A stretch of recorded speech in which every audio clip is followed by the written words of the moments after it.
Welcome to the Banker Lamp. Please enjoy the video. You start by securing your data.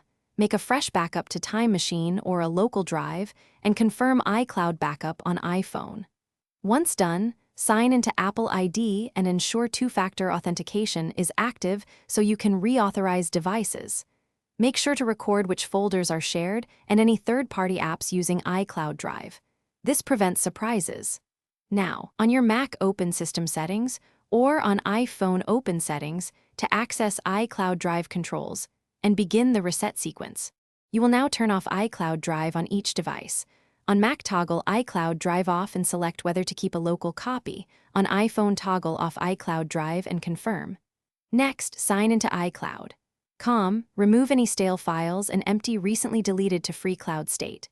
Once cleared, restart each device to flush caches.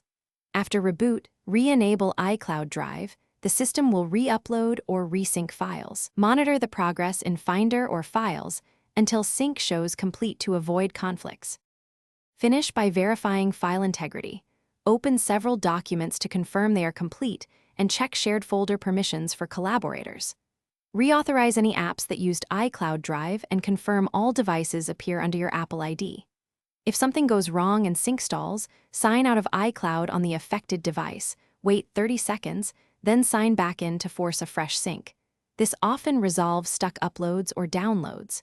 If the problem persists, check iCloud status on Apple's system page or contact Apple support for deeper diagnostics. Thanks for watching. If this was helpful, leave a like and consider subscribing. See you next time.